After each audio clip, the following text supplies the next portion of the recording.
లక్ష్మణుడు తోడలేను రాముళ్ళ ఒంటరిగా ఉన్నాను. ఇక ఈ లక్ష్మణుడు నీతోనే ఉంటాడన్నయ్య. రాంబాబు, కోటేశ్వరరావు, హాయ్. మన వాళ్ళంతా ఎలా ఉన్నారు? అందరూ బాగానే ఉన్నారండి. కాకపోతే మీరు జైలుకి వెళ్ళిన దగ్గర నుంచి ఆ గొడవలు అలా జరుగుతూనే ఉన్నాయి. ఈ మధ్య మన శివయ్య గారి కేశవరావు చంపేశారండి. కేశవరావు చంపేశారా? అంటే వాడంతకు ముందు ఆ మెరక మీద బాబురావు చంపేశాడులే. అసలు దీనికంతటికి కారణం హరిశ్చంద్రరావు గారు. ముందు వాడిని ఈ ఉద్రేకాలు ఊరి నుండి చేసాయి. ఊరుకో, పద వెళ్దాం.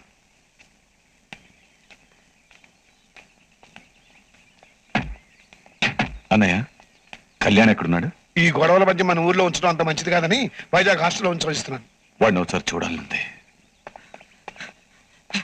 కళ్యాణ్, కళ్యాణ్, మీ పెద్దనాన్న మీ నాన్న వచ్చారా? నాన్న వచ్చారా?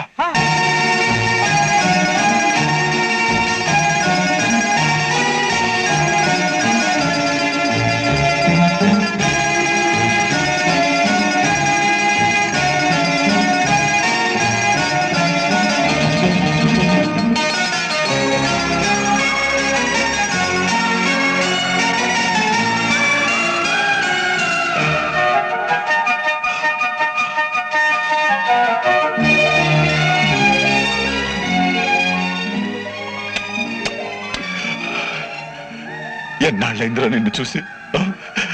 ఎలా ఉన్నావు? బాగున్నాను నాన్న. ఇన్నాళ్ళు నువ్వు లేని లోటు తప్ప నాకు ఏ లోటు రాకుండా పెదనాన్ని చూసుకున్నారు. మీ నాన్న వచ్చేసాడుగా, ఇక నుంచి నీకు ఆ లోటు కూడా ఉండదు. పద ఊరెళ్ళాం. 4 రోజులు ఉండొద్దు కానీ. వద్దురా, వారికి ఎల్లుండి నుంచే పరీక్షలు. 10 రోజులు పోతే ఎలాగో సెలవులు ఇస్తారు. అప్పుడు ఏకంగా 1 నెల రోజుల పాటు మనతోనే ఉంటాడు. అవును నాన్న, పరీక్షలు అయిపోయిన వెంటనే ఇంటికి వచ్చేస్తా.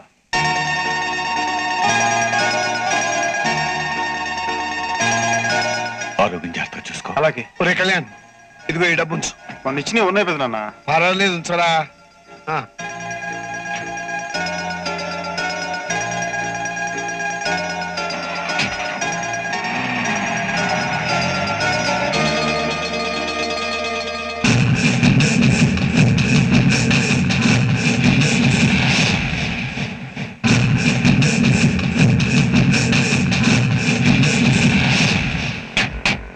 ఓకే బేబీ, నేను వెళ్తాను. కోర్టులో కాస్త పనుంది. Okay daddy. నువ్వు మాత్రం పరీక్షలు అవ్వగానే పిక్నిక్లకి ఎక్స్కర్షన్లకి వెళ్లకుండా తిన్నగా ఇంటికి వచ్చేసాయి. బామ్మ అమ్మ ఎదురు చూస్తుంటారు. అలాగే. చూడు పాప, ఇక్కడ రౌడీ వేదవులు ఎక్కువని విన్నాను. ఎవడైనా నీ జోలికి వస్తే వెంటనే ఫోన్ చెయ్యి, వచ్చి మక్కలు ఎరగొడతాను. నా జోలికి ఎవడొస్తాడు బాబాయ్? వచ్చిన మన పాప ముందు ఎవడు గెలవలేడు. మా కళ్యాణ గెలుస్తాడు. లేదు, మా సుప్రియ గెలుస్తుంది. బట్ బెట్ పందెం ఏంటో చెప్పండి. మేం గెలిస్తే మీరంతా కడిగే చీకట్లో మాతో గంట గడపాలి. మేమేం చేసినా మీరేం మాట్లాడకూడదు. మీరు గెలిస్తే రాత్రంతా మీతోనే గడుపుతాం. మీరేం చేసినా మేమేం మాట్లాడం. ఓకే? ఏంటి ఓకే? వాళ్ళు చెప్పే పందెం ప్రకారం చీకట్లో వాళ్ళు మనతో గడిపినా మనం వాళ్ళతో గడిపినా వాంతులు అయ్యేది మనకే. ఈ పందెం కుదరదు. అయితే వేరే పందెం ఏదైనా చెప్పండి. కళ్యాణ్ ఓడిపోతే మీరంతా కడ్రాయర్స్ తో మా హాస్టల్ వచ్చి వచ్చి టాటా సబ్బుతో మా టాయిలెట్స్ అన్ని క్లీన్ చేయాలి. ఓకే.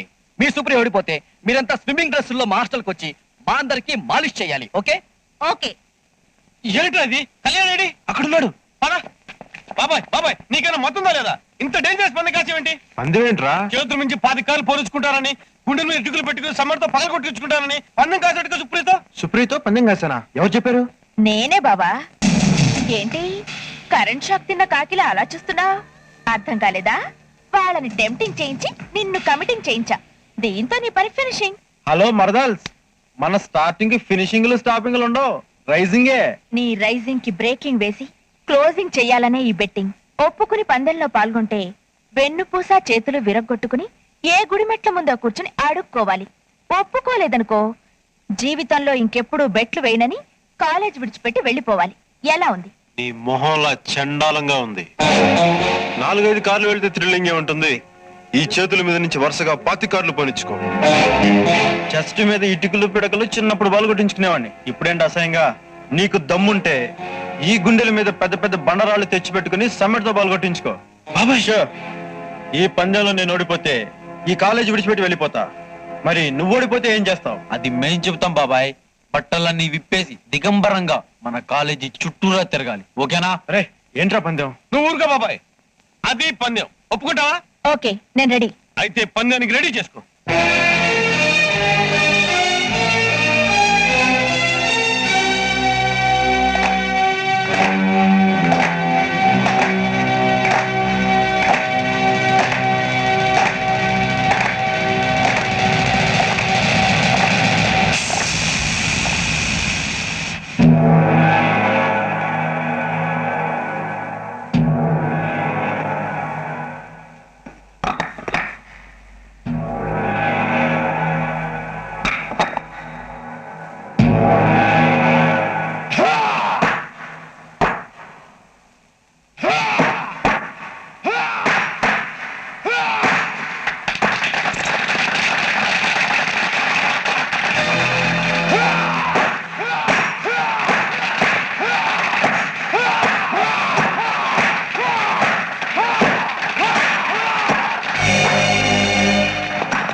ఇప్పుడే ఏమైంది? అసలు పందెం ముందుంది. అబ్బాయి గారి అరిచేతులు అప్పడాలైపోతాయి.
నేను ఓడిపోయాను. నేను ఓడిపోయాను. నేను ఓడిపోయాను. నేను ఓడిపోయాను.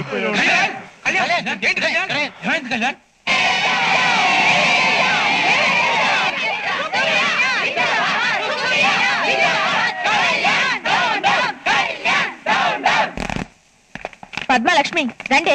ఎక్కడికి? పందేలో ఓడిపోయాడుగా హీరో, కాలేజీ నుండి బయటికి పంపిద్దాం రండి. 24 కార్లు ఎక్కించుకున్నావు. ఇంకొక కారు ఎక్కించుకుని ఉంటే పందెంలో గెలిచి ఉండేవాడివి. ఒక్క కారు కాదురా, ఇంకో 20 కార్లను ఎక్కించుకునేవాడిని, పందెంలో గెలిచేవాడిని. మరి ఎందుకు ఓడిపోయావు?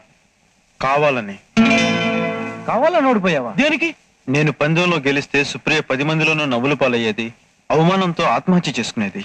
అదేమైతే మనకెందుకురా? సుప్రియకి ఏదైతే నేను సహించలేను, భరించలేను. అదేంట్రా? సుప్రియని నేను మనస్ఫూర్తిగా ప్రేమిస్తున్నాను. అయితే ఇంతకాలం పందాలు కాసి తన్ని అల్లరి చేసింది సుప్రియకి దగ్గర అవ్వాలని, తనతో ఎక్కువసేపు గడపాలని. తన చేత బట్టలు విప్పిస్తే